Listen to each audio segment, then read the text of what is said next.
Did you know that up to 90% of our daily behavior is driven by unconscious patterns? That means most of what we do every day is not a choice, but a habit we've built over time. And here's the shocking part: 70% of people struggle to break free from their ingrained behaviors, even when they know they're holding them back. But here's the good news: you can change. Understanding human behavior is the first step to unlocking your true potential. In this video, we'll dive into 6 unique types of behavior that shape how we interact with the world, and show you exactly how to deal with each of them. Whether you're a perfectionist who can't stop tweaking your work, a risk-taker jumping headfirst into everything, or an empath who absorbs everyone's emotions, there's something here for you. Get ready to discover which type you are and how you can master your behavior to lead a more successful, stress-free life. Stay tuned, because once you learn how to manage these behaviors, you'll unlock the power to change your life forever. Let's dive in. Chapter 1. The perfectionist chasing the impossible. Perfectionism can feel like a curse. You might always strive for that perfect outcome, but perfection is often a moving target. Research shows that perfectionists are more likely to suffer from stress, anxiety, and burnout.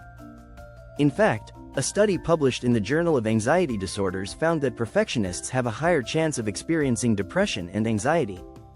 So, how do you deal with this? First, try embracing good enough instead of perfect. Perfection doesn't exist, and most people won't even notice the tiny mistakes you obsess over. A famous quote by author and speaker, Brené Brown, highlights this: "Perfectionism is not the key to success, it's the enemy of creativity." To combat perfectionism, set realistic goals. Break tasks into smaller, manageable steps. Don't aim for flawless, aim for progress. When you focus on incremental improvements, the need for perfection fades away. Studies also show that perfectionists who learn to be kinder to themselves are less likely to face chronic stress. Another strategy is to change your mindset.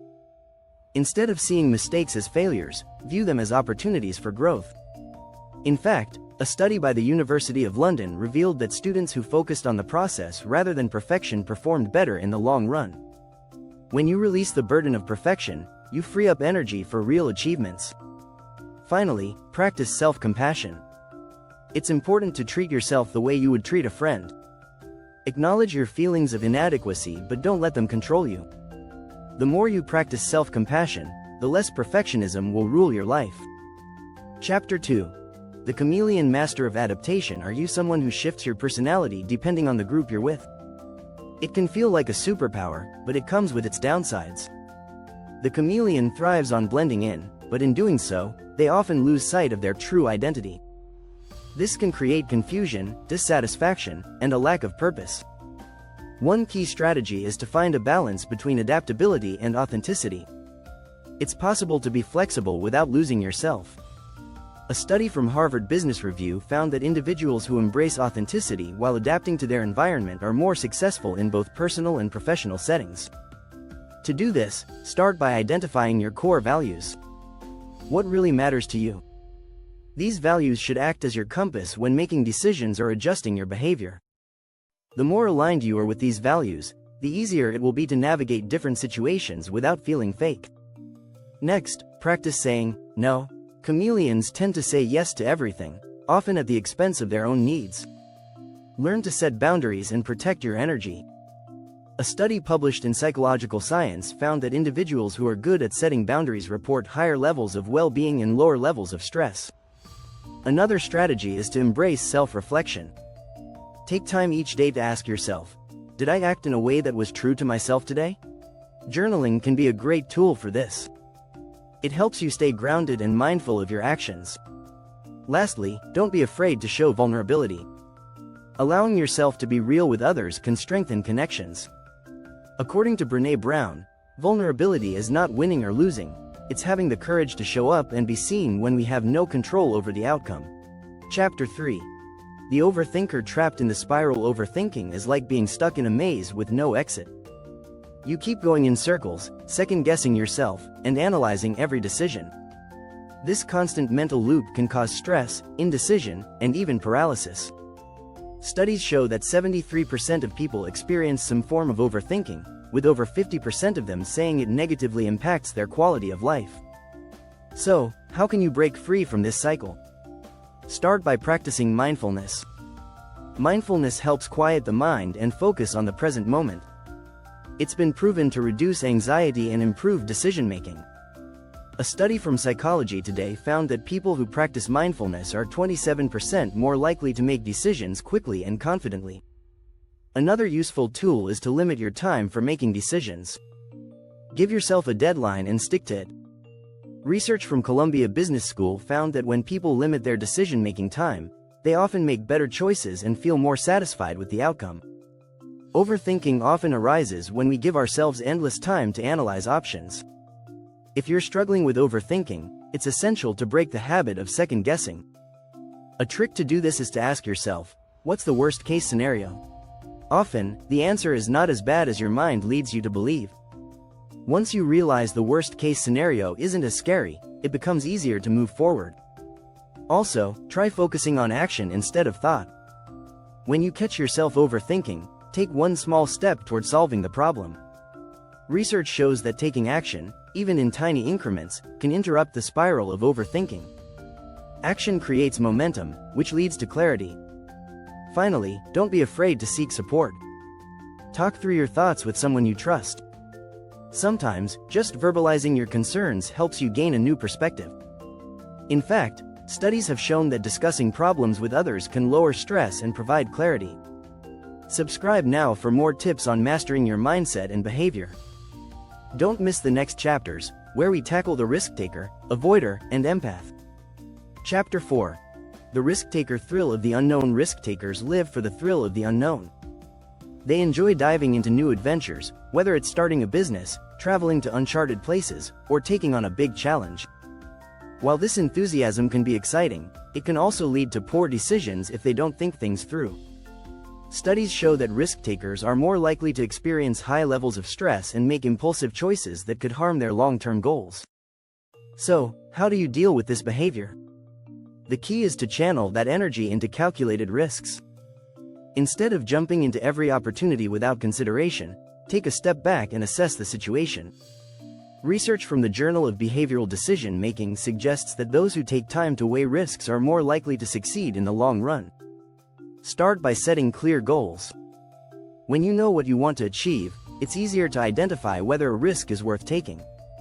For instance, successful entrepreneurs like Richard Branson often talk about the importance of balancing risk with preparation. He says, business opportunities are like buses, there's always another one coming. This mindset can help risk-takers avoid the temptation to rush into decisions. Another strategy is to create a safety net. If you're going to take a risk, make sure you have a backup plan in case things don't go as expected.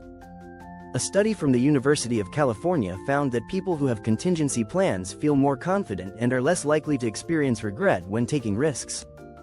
Lastly, learn from your past experiences. Reflect on times when you took risks that paid off, as well as when they didn't. Analyzing these moments can provide valuable lessons for future decisions.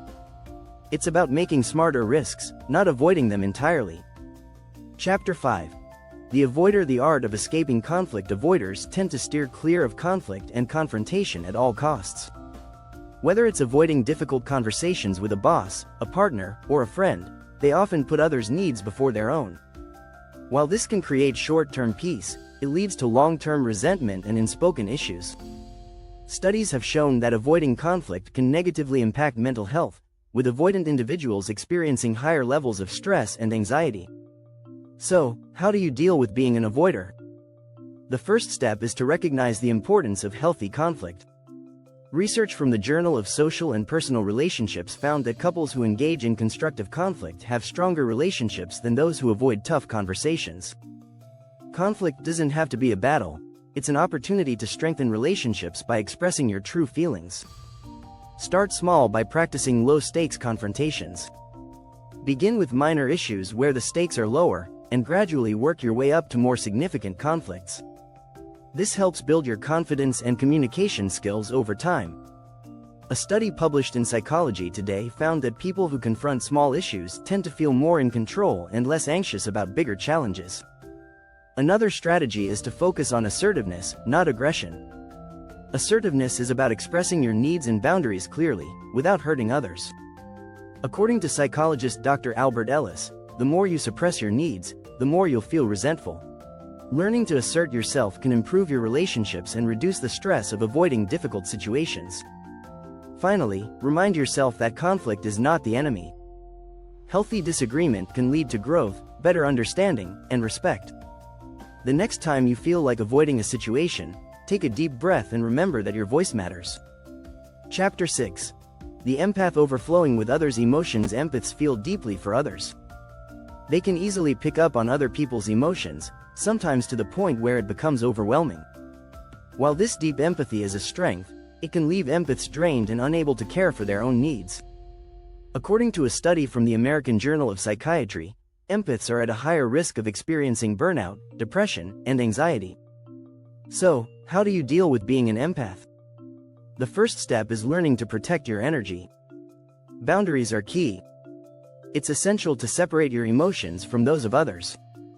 A book that offers great advice on this is The Empath's Survival Guide by Dr. Judith Orloff, where she suggests practicing daily grounding techniques to maintain emotional balance. One strategy is to practice energetic cleansing. This means intentionally disconnecting from the emotions of others. You can do this by taking time for yourself, going for a walk in nature, or engaging in mindfulness exercises. Studies show that grounding exercises help empaths recharge and feel more centered. Another technique is to learn how to say no. It's easy for empaths to say yes to others' needs at the expense of their own, but overextending themselves can lead to exhaustion. A study from the University of California shows that people who practice saying no when necessary experience lower levels of stress and are better able to prioritize their well-being. You should also be mindful of your emotional triggers. If certain situations or people leave you feeling drained, take steps to limit exposure. This doesn't mean you should avoid relationships altogether, but it's essential to protect yourself from emotional burnout. A study from the Journal of Clinical Psychology found that empaths who are aware of their emotional boundaries report feeling more in control and less overwhelmed. Lastly, practice self-care regularly. As an empath, it's easy to forget to take care of yourself when you're focused on others. Regular self-care routines, such as journaling, meditation, or a warm bath, can help replenish your energy. Remember, you can only give to others when your own cup is full. Subscribe and hit the notification bell to learn more about mastering human behavior and becoming the best version of yourself.